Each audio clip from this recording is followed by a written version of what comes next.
दोस्तों, हमारे ग्रह पृथ्वी पर बहती हवा हमेशा एक जैसी रफ्तार से नहीं बहती। कभी हवा मंद मंद बहती है तो किसी किसी दिन तो हवा का बहना मानो थम सा ही जाता है। वहीं कभी कभार बेहद तेज आंधी तूफान भी आ जाते हैं। पृथ्वी के कई हिस्सों में आने वाले तूफान तो इतने भयानक होते हैं कि सड़कों पर चलने वाले भारी भरकम वाहनों तक के पैरों को उखाड़ देते हैं। अब जरा सोचिए कि जब छोटी सी पृथ्वी पर इतने तेज तूफान आ सकते हैं तो पृथ्वी से 13 लाख गुना बड़े सूर्य पर कितने भयानक तूफान आते होंगे। वास्तव में सूर्य पर आने वाले तूफान इतने जोरदार होते हैं कि इनका फैलाव सिर्फ सूर्य तक ही सीमित नहीं रहता, बल्कि ये तूफान सूर्य से बाहर निकलकर बुध ग्रह, शुक्र ग्रह और पृथ्वी तक भी पहुंच जाते हैं। यहाँ तक कि ये तूफान इतने भयावह होते हैं कि पूरे के पूरे सौरमंडल को ही प्रभावित करने की क्षमता रखते हैं। सौर तूफान को जियोमैग्नेटिक स्टॉर्म और सोलर स्टॉर्म के नाम से भी पुकारा जाता है। इनके आने का कारण पूरी तरह से तो नहीं जाना जा सकता, किंतु ये देखा गया है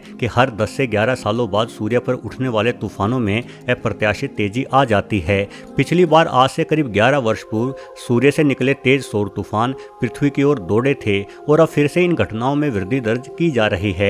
इसी वर्ष 2022 में 14 अप्रैल और 9 अगस्त को सौर तूफान 600 किलोमीटर प्रति सेकंड से भी अधिक रफ्तार लिए पृथ्वी से टकराए थे, लेकिन पृथ्वी की रक्षा कवच यानी पृथ्वी की मैग्नेटिक फील्ड ने इन सौर तूफानों को अंतरिक्ष में ही रोक दिया और इन सौर तूफानों में पृथ्वी की मैग्नेटिक फील्ड की टक्कर के कारण अमेरिका के उत्तरी पश्चिमी शहर मैने से लेकर न्यूयॉर्क तक के आकाश में रंग बिरंगी अरोरा रोशनी नजर आई। नासा के अनुसार हमारी पृथ्वी भाग्यशाली रही क्योंकि सूर्य से आने वाले ये तूफान अधिक शक्तिशाली नहीं थे।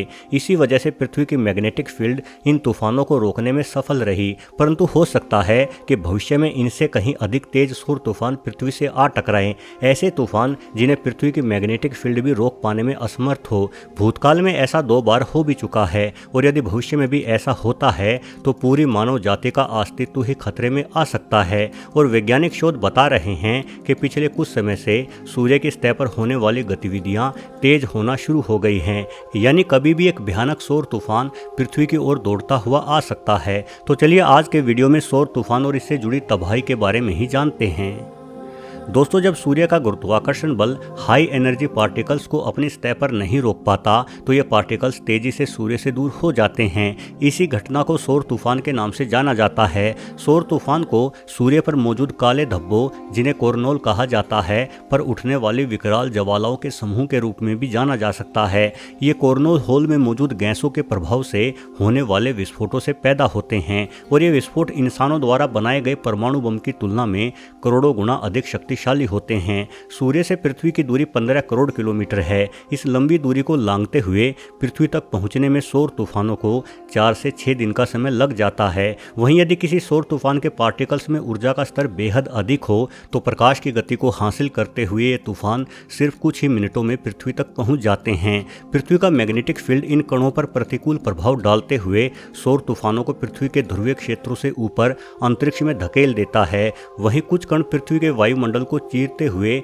गैसों के अणुओं से भी आ टकराते हैं। इस टक्कर के कारण खूबसूरत रंग बिरंगी रोशनी आसमान में तैर जाती है। इस रोशनी को ही अरोरा नाम से जाना जाता है। वैज्ञानिकों ने अपने शोधों के जरिए ये पता किया है कि कई बार सौर तूफानों के कणों की ताकत 100 मेगाटन हाइड्रोजन बम के बराबर तक पहुंच जाती है। ऐसी स्थिति में ये चार्ज पार्टिकल प्रकाश की गति से पृथ्वी की मैग्नेटिक फील्ड से टकराते हैं। इतने ताकतवर तूफानों को पृथ्वी की मैग्नेटिक फील्ड संभाल नहीं पाती और ये तूफान पृथ्वी के वायुमंडल में प्रवेश करके अपनी असीम ऊर्जा से पृथ्वी को प्रभावित करते हैं। 2 सितंबर 1859 को ब्रिटिश एस्ट्रोनॉमर रिचर्ड करिंगटन ने सूर्य से एक विशाल सौर ऊर्जा की लहर को निकलते हुए देखा था और ये लहर यानी तूफान सिर्फ 18 घंटे बाद ही पृथ्वी से आ टकराया, जिसके कारण यूरोप और अमेरिका में चलने वाली टेलीग्राम की लाइन खराब हो गई एवं कुछ टेलीग्राम के खंभों के तारों में आग भी लग गई। दूसरा ताकतवर सौर तूफान पृथ्वी से मार्च 1989 को टकराया था। इस तूफान के कारण कनाडा के क्यूबेक शहर का बिजली घर खराब हो गया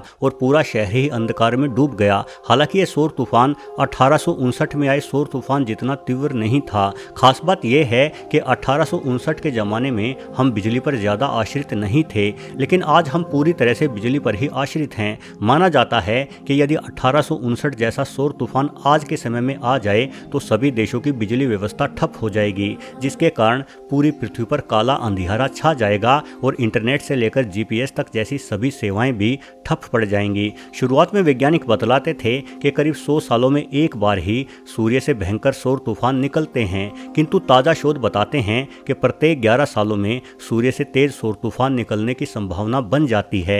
दोस्तों, पृथ्वी के मैग्नेटिक फील्ड को प्रभावित करने की ताकत के अनुसार वैज्ञानिकों ने सौर तूफानों को 2 भागों में बांट रखा है, स्ट्रॉन्ग मैग्नेटिक सुपर स्ट्रॉम और स्ट्रॉन्गेस्ट डिस्ट्रक्टिव मेगा स्ट्रॉम। जहां तक स्ट्रॉन्ग मैग्नेटिक सुपर स्ट्रॉम की बात है तो ऐसे तूफान प्रत्येक 3 सालों में पृथ्वी से टकराते हैं। इन तूफानों से निकले हानिकारक विकिरण के प्रभाव से मनुष्य में सरदर्द, ब्लड प्रेशर का बढ़ना एवं पुरानी चोट में दर्द होने जैसी समस्याएं आती हैं। हालांकि ऐसे तूफानों से तकनीकी रूप से कोई समस्या नहीं होती। वहीं स्ट्रॉन्गेस्ट डिस्ट्रक्टिव मेगा स्ट्रॉम अपेक्षाकृत बेहद कम आते हैं। पिछले 150 सालों के दौरान ऐसे सिर्फ 6 तूफान ही वैज्ञानिकों द्वारा रिकॉर्ड किए गए हैं, यानी हर 25 सालों में पृथ्वी से एक स्ट्रॉन्गेस्ट मेगा स्ट्रॉम टकराता है। अब खास बात यह है कि पिछले 20 सालों से ऐसा कोई भी तूफान पृथ्वी से नहीं टकराया है, यानी निकट भविष्य में एक मेगा स्ट्रॉम तूफान पृथ्वी से टकराने की प्रबल संभावना है। वहीं वैज्ञानिक कहते हैं कि सूर्य के काले धब्बों का अध्ययन करने से ऐसा प्रतीत होता है कि एक मेगा स्ट्रॉम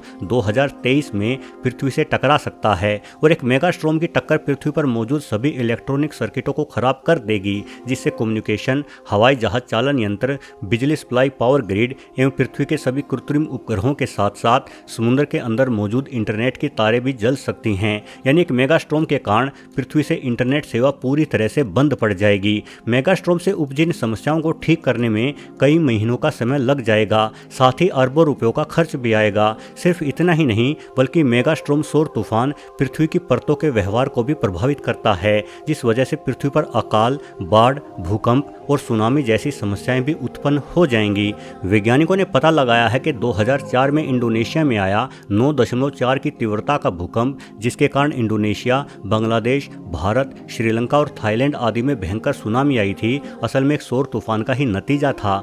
सौर तूफान का पता लगाने के लिए आज कई सारी खगोल एजेंसियां काम कर रही हैं, जिनसे मिली जानकारी के अनुसार वर्ष 2023 या वर्ष 2024 में किसी स्ट्रॉन्गेस्ट मेगा स्ट्रॉम के आने की संभावना बेहद ही अधिक है। उसके पश्चात 2024 के अंत तक सूर्य की सतह की हलचल धीमी पड़ जाएगी और करीब 10 वर्षों तक ये हलचलें धीमी ही बनी रहेगी। वैसे नासा के द्वारा भेजे गए पार्कर प्रोब का उद्देश्य भी सूर्य के कोरोना इंजेक्शन को समझना ही है, ताकि हम सूर्य की सतह पर होने वाली हलचलों की भविष्यवाणी जल्द कर पाएं। इसके अलावा यूरोपियन स्पेस एजेंसी ने भी 2020 में सोलर ऑर्बिटर प्रोब अंतरिक्ष में भेजा था। यह प्रोब सूर्य से करीब 4 करोड़ किलोमीटर की दूरी लिए अंडाकार पथ पर सूर्य की परिक्रमा कर रहा है। यह प्रोब सूर्य की सतह पर मौजूद काले धब्बों पर पैनी नजर रखे हुए है। इस प्रोब की मदद से हम सौर तूफान आने से पहले ही तूफान की भयानकता के बारे में जान सकते हैं। हालांकि इस प्रोब के द्वारा हाल ही में भेजी गई तस्वीरों ने वैज्ञानिकों के होश उड़ा रखे हैं। आप खुद इन तस्वीरों को देख सकते हैं।